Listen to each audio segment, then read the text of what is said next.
আসসালামু আলাইকুম। আজকের অনলাইন ক্লাসে সবাইকে স্বাগতম। আমরা আজকে শ্রম বাজার অর্থনীতি প্রথম পত্র পঞ্চম অধ্যায়ের যে বিষয়টা নিয়ে আলোচনা করব তা হলো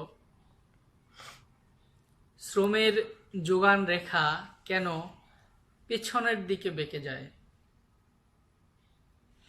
আমরা একটু দেখি। আমাদের টপিকস হলো শ্রমের যোগান রেখা কেন পিছনের দিকে বেঁকে যায়। এই টপিকসটির থেকেই আমরা জানতে পারবো স্বাভাবিক যোগান রেখা কেমন এবং কেন শ্রমের যোগান রেখা পিছনের দিকে বেঁকে যায়। প্রথমে আমরা দেখি যে স্বাভাবিক যোগান রেখা কেমন। স্বাভাবিক যোগান রেখা হলো, যদি স্বাভাবিক শ্রমের যোগান রেখা হয় তাহলে হবে এরকম: এসএল সাপ্লাই অফ লেবার, এদিকে লেবার আর এদিকে মজুরি, অর্থাৎ মজুরি বাড়বে এবং শ্রমের যোগান বাড়বে। আমরা এটি জানি, মজুরি বাড়ছে, শ্রমের যোগানও বেড়ে যাচ্ছে, যেটি আমরা আগেই জেনেছি।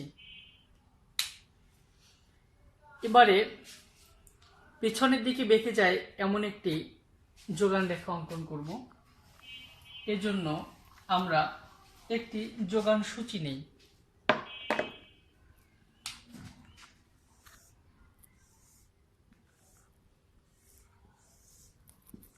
এদিকে মজুরি আর এদিকে হলো শ্রমের যোগান।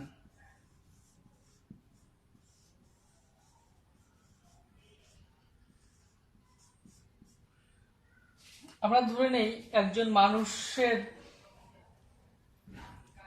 এক সপ্তাহে কাজের মজুরি এবং সে কত ঘন্টা কাজ করতে চায় এরকম একটি পরিসংখ্যান নেই। আমরা ধরি মজুরি যদি তাকে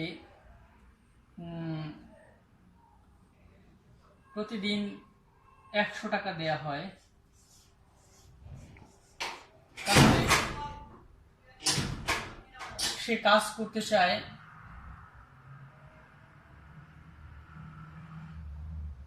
6 ঘন্টা করে,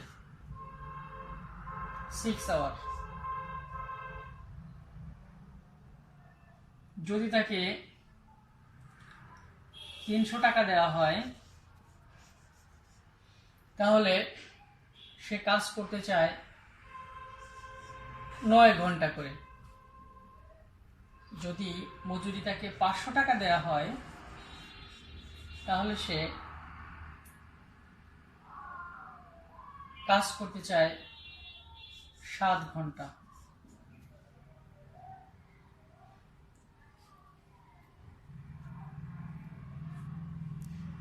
তো এরকম একটি পরিসংখ্যান, এই পরিসংখ্যান থেকে আমরা এবারে শ্রমের যোগান রেখা অঙ্কন করব। আমি একটু আবার বলছি, এখানে 3টি মজুরি নির্ধারণ করা হয়েছে। ধরা যাক 100 টাকা যদি আওয়ার হয় তাহলে সে 6 আওয়ার বা 6 ঘন্টা কাজ করতে চায়। 300 টাকা যদি আওয়ার হয় তাহলে 9 ঘন্টা কাজ করতে চায়। আর 500 টাকা যদি আওয়ার হয় তাহলে সে 7 ঘন্টা কাজ করতে চায়। কারণ আমরা এই মজুরির সাথে কর্মঘণ্টার যে বৈপরীত্য আছে সেটা একটু লক্ষ্য করি। মজুরি যখন 100 টাকা থেকে 300 টাকা বৃদ্ধি পেল ওই ব্যক্তি কাজ 6 ঘন্টা থেকে বাড়িয়ে 9 ঘন্টা করলো। মজুরি যখন আরো বৃদ্ধি করা হলো, 300 টাকা থেকে 500 টাকা করা হলো, তখন এই ব্যক্তি 9 ঘন্টা ছেড়ে 7 ঘন্টায় কাজ করতে আরম্ভ করলো। অর্থাৎ মজুরি বাড়ছে, কিন্তু এক্ষেত্রে ওই ব্যক্তির শ্রমের যোগান কমছে। আমরা একটু আগে যেটি দেখিয়েছিলাম, মজুরি যখন বাড়ে শ্রমের যোগান বেড়ে যায়, আর এবার দেখলাম মজুরি বাড়লে শ্রমের যোগান কমে যায়। কারণটি কি? সেই কারণটি আমাদের আজকের ক্লাসের আলোচ্য বিষয়। এবার আমরা এই সূচি থেকে একটি যোগান রেখা অঙ্কন করি, শ্রমের যোগান রেখা অঙ্কন করি। এদিকে শ্রমের যোগান, শ্রমের যোগান SL, আর এদিকে লিখি মজুরি W। তো আমি এদিকে লেখা শুরু করি। মনে করি এখান থেকে এতটুকু হলো 6, এখান থেকে এই পর্যন্ত হলো 7, এখান থেকে এই পর্যন্ত হলো 8, আর এখান থেকে এই পর্যন্ত হলো 9। তারপর ধরি 10 পর্যন্ত আছে। এদিকে মজুরি এখানে 100 টাকা, এখানে ধরি 200 টাকা, 300 টাকা, আর এখানে 400, আর এখানে হলো মজুরি 500 টাকা। তো 100 টাকায় 6 ঘন্টা, তার মানে এইখান থেকে এই বিন্দু হলো 100 টাকায় 6 ঘন্টা, 300 টাকায় 9 ঘন্টা, এইটা হলো 300, আর এই হলো 9, এইটা আর একটা বিন্দু পেলাম।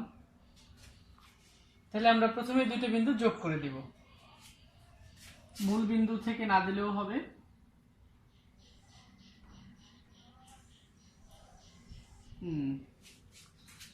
যোগ করে দিলাম। এবারে 500 টাকায় 7 ঘন্টা, 5 আছে কোথায়? এখানে, আর 7 আছে কোথায়? এখানে।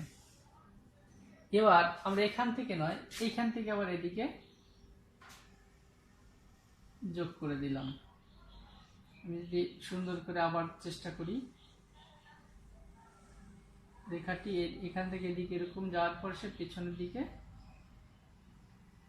বেঁকে গেল। এইটি হলো শ্রমের যোগান রেখা, অর্থাৎ রেখাটি পেছনের দিকে বেঁকে গিয়েছে। আমি 3টা বিন্দু নেই, এটা A বিন্দু, এটা B বিন্দু এবং এটা C বিন্দু। A থেকে B পর্যন্ত আমরা স্বাভাবিক যোগান রেখার মধ্যে একটি যোগান রেখা পাই। এই যে মজুরি বাড়লো, তাতে শ্রমের যোগান লেবার, আর এদিকে হলো মজুরি। মজুরি বাড়ছে, শ্রমের যোগানও বাড়ছে। এ থেকে বি পর্যন্ত, এবং বি থেকে সিতে ঠিক তার উল্টো চিত্র দেখতে পাই। সেটি কেমন? মজুরি বাড়ছে কিন্তু শ্রমের যোগান কমছে। তো আশা করি তোমরা আমি চিত্রটি কিভাবে অঙ্কন করেছি সেটি বুঝতে পেরেছ। এবার আসি যে কেন এই শ্রমের যোগান রেখা পেছনের দিকে বেঁকে যায়, তার গল্প। মানুষ অর্থের বিনিময়ে কাজ করে। যখন তার অবস্থা একটু শোচনীয় থাকে বা পারিবারিক বা পরিবারের বোঝা অনেক বেশি থাকে, তখন সে আরাম আয়েশের কথা ভুলে যায়। আরাম আয়েশের কথা সে ভুলে যায়, যার কারণে কম বেতন পেলেও সেখান থেকে একটু বেতন বাড়লে সে কাজের পরিমাণটা অনেক বাড়িয়ে দেয়। তার মানে সে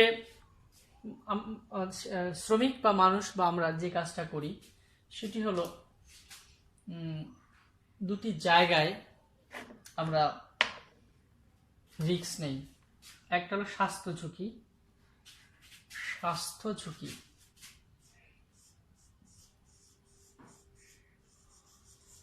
এই যে স্বাস্থ্য ঝুঁকি, আর 2 নম্বরটা হলো বিনোদন, বিশ্রাম বা আরাম। এই যে বিষয়গুলো আমি যাচ্ছি সেটি হলো, অর্থাৎ আমরা স্বাস্থ্যের উপর অনেক ঝুঁকি নিয়ে ফেলি। এই স্বাস্থ্যটি হলো একটি মূলধন। তোমরা যারা বিজনেস স্টাডিজে আছো সবাই জানো যে মূলধন জিনিসটা কি। তো একজন মানুষের বা একজন শ্রমিকের মূলধন হলো তার শরীরটা।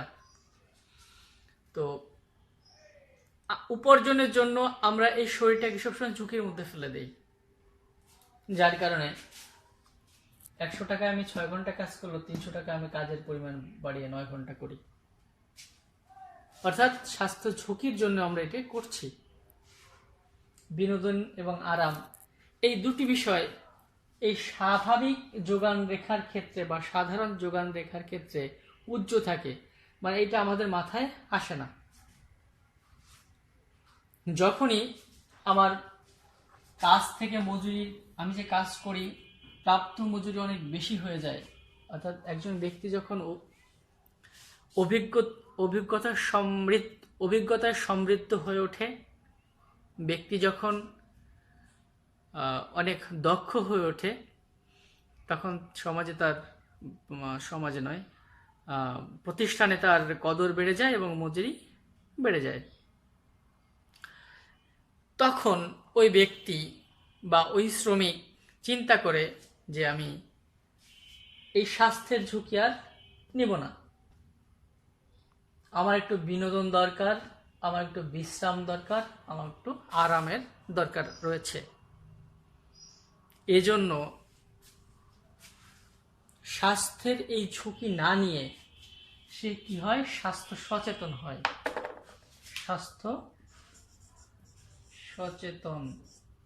অর্থাৎ ওই ব্যক্তি স্বাস্থ্য সচেতন হয়ে ওঠে, জীবনে একটু বিনোদনের ব্যবস্থা করে এবং শরীরটাকে একটু বিশ্রাম দেয়, নিজের কাজ থেকে কিছুক্ষণের জন্য দূরে থাকার চেষ্টা করে।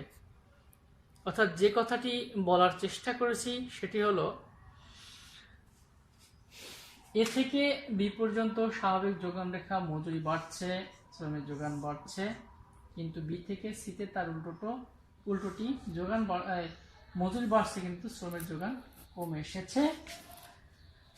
এই 3টি কারণে এবং ওই ব্যক্তি আয় এবং বিশ্রামের মধ্যে বা আয় এবং আরামের মধ্যে একটি ট্রেড অফ করে, বিনিময় করে।